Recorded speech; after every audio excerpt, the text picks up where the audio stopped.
ஆனந்தி, நாளை தாவேக அரசின் முதலமைச்சர் விஜய் தலைமையிலான தாவேக அரசினுடைய முதல் அமைச்சரவை கூட்டம், அதாவது முதல் கேபினெட் மீட்டிங் நடைபெற இருக்கிறது. இந்த கூட்டத்திலே பல முக்கிய ஆலோசனைகள் செய்யப்பட்டு பல முக்கிய முடிவுகள் எடுக்கப்படுகின்றன, கொள்கை முடிவுகள் எல்லாம் எடுக்கப்பட இருக்கின்றன. அதிலே மிக முக்கியமானது டாஸ்மாக் தொடர்பான மிக முக்கியமான ஒரு முடிவினை எடுக்க இருக்கிறார்கள். டாஸ்மாகை தனியார் மயமாக்குவது, அதாவது தனியார் மயமாக்கல ஒரே அடியாக தனியார் மயமாக்காமல் பகுதி வாரியாக ஃபேஸ் பை ஃபேஸ் என்ற வகையிலே தனியார் மயமாக்குவது என்பது குறித்து ஒரு முக்கிய ஆலோசனை நடைபெற இருக்கிறது. அதிலே எப்படி அந்த தனியார் மயமாக்கம் என்றால், ஒரு கொள்முதல் மட்டும் அரசாங்கமே செய்யும். டாஸ்மாக் நிறுவனம் இருக்கிறது, அந்த டாஸ்மாக் நிறுவனமே கொள்முதல் செய்யும்.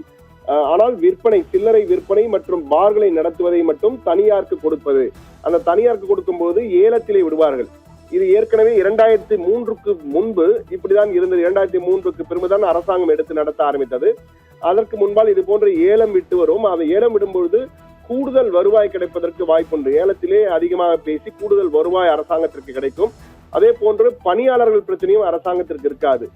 அந்த பணியாளர்களே அந்த தனியாரையே நியமித்துக் கொள்வார்கள். ஆனால் அப்படி ஒரு நிலையை எடுத்தால் தற்பொழுது பணியாற்றுகின்ற 24,000 பேர், கிட்டத்தட்ட 24,000 பேர், அதாவது சரியாக சொல்ல வேண்டும் என்றால் 23,980 பேர் பணியாற்றி கொண்டிருக்கிறார்கள் டாஸ்மாக் ஊழியர்களாக.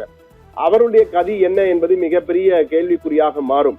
எனவே அவர்களுக்கு என்ன செய்ய போகிறது என்றால், அதிலே சீனியாரிட்டி வகையிலே சிலரை மட்டும் தனியார் நிறுவனமே எடுத்துக்கொள்ள வேண்டும் என்ற வகையிலே ஒரு ஒப்பந்தம் போட்டு அதற்கேற்ப அவர்கள் பாதி பேருக்கு வேலை கிடைக்க வாய்ப்பு இருக்கிறது. ஆனால் மீதம் இருப்பவர்களுக்கு என்ன? ஏனால் இவர்கள் நேரடி அரசாங்க ஊழியர்கள் அல்ல.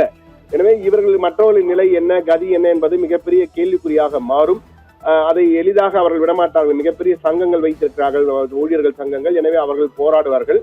ஆனால் இது கிட்டத்தட்ட தமிழக அரசுக்கு 48,000 கோடி, கடந்த ஆண்டை எடுத்து பார்க்கும்போது 48,000 கோடி வருமானம் கிடைத்திருக்கிறது. அந்த வருமானத்தில் மட்டும் நீங்கள் பார்த்துக்கொண்டால் வேட் மூலமாக 37,323 கோடி, ஆயத்தீர்வு எக்ஸைஸ் வரி மூலமாக 11,020 கோடி, மொத்தமாக 48,343 கோடி ரூபாய் வருவாய் கிடைத்திருக்கிறது. எனவே இது மிகப்பெரிய வருவாய். தமிழக அரசுக்கு வருகின்ற வருவாய்களில் இது ஒரு மிக முக்கியமான வருவாய்.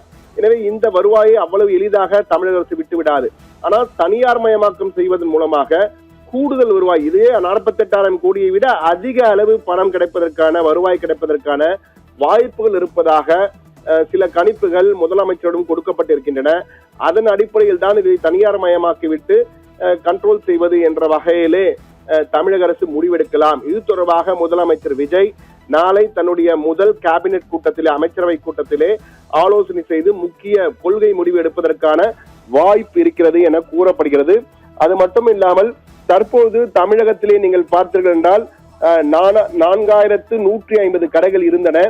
ஆனால் அரசாங்கம் 717 கடைகளை 2 வாரங்களில் மூட வேண்டும் என முதலமைச்சர் விஜய் உத்தரவிட்டார். ஆனால் தற்போது வரை 2 வாரங்களுக்குள் மூட வேண்டும் என உத்தரவிட்டார். தற்போது 4 வாரங்களே ஆகிவிட்டன.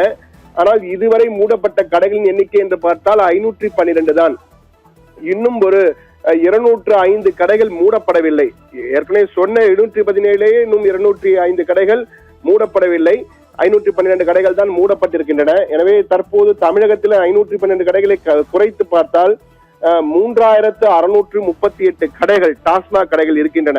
எனவே இந்த கடைகளை தொடர்பாக முக்கிய முடிவினை முதலமைச்சர் விஜய் எடுக்க இருக்கிறார்.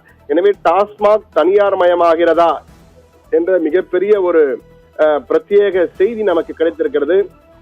இதற்கான தயாரிப்பு பணிகள் எல்லாம் தற்பொழுது அதிகாரிகள் மும்முரமாக முன்னெடுத்து வருகிறார்கள். நாளைய கூட்டத்தின் போது கொள்கை முடிவாக, என்றால் மிகப்பெரிய ஒரு முடிவு, எனவே கொள்கை முடிவாகவே தமிழக அரசு கொள்முதலை மட்டும் கொள்முதல் செய்து தமிழக அரசே அந்த விநியோகம் செய்யும். ஆனால் சில்லறை கடைகளை நடத்துவது, டாஸ்மாக் தனித்தனி கடைகளை நடத்துவது, அதே போன்ற தனியார் பார்கள், அந்த பார்களை நடத்துவது அனைத்துமே தனியாருக்கு கொடுக்கப்படும். அவை அனைத்துமே ஏல முறையிலே விற்கப்படும். அவர்களுக்கு ஆண்டுதோறும் ஒதுக்கப்படும். அது மட்டுமல்ல அவர்கள் லைசன்ஸ் என்ற வகையிலே அதற்கும் உரிமை தொகையை வாங்குவார்கள். எனவே இது தற்போது வரும் வருவாயை விட கூடுதல் வருவாய் கிடைக்கும் என்ற வகையிலே தமிழக அரசு திட்டமிட்டு வருவதாகவும் தெரிகிறது. அது மட்டும் இல்லாமல் கடைகளும் குறிப்பிட்ட இடத்தில் தான் வைக்க வேண்டும் என உத்தரவிட்டு அதன் மூலம் கண்காணிப்பு செய்ய முடியும். எனவே இது எளிதாக இருக்கும் என்ற வகையிலே இது போன்ற ஒரு கொள்கை முடிவினை எடுக்க தமிழக அரசு திட்டமிட்டிருப்பதாக நமக்கு உறுதியான தகவல்கள் கிடைத்திருக்கின்றன. ஆனால் நாளைய அமைச்சரவை கூட்டத்தின் போது இது தொடர்பாக விவாதிக்கப்பட்டு அதன் அடிப்படையிலே முதலமைச்சர் விஜய் இந்த கொள்கை முடிவினை அறிவிப்பார். எனவே நாளை என்ன முடிவு எடுக்க போகிறார் என்பது மிக முக்கியமானது.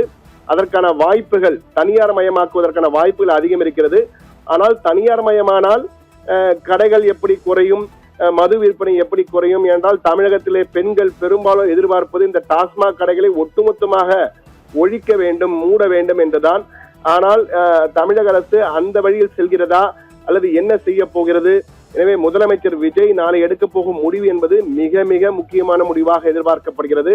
ஒட்டுமொத்தமாக டாஸ்மாக் மூடு விழாவா அல்லது தனியார் மயமாக்கி நடத்த அவர்களுக்கு ஏலத்திற்கு விட போகிறார்களா என மிக முக்கியமான முடிவு எடுக்கப்படலாம். எனவே என்ன முடிவு எடுக்க போகிறார் முதலமைச்சர் விஜய் என்பதுதான் தற்போது $1 பில்லியன் கேள்வியாக இருக்கிறது. ஆனந்தி.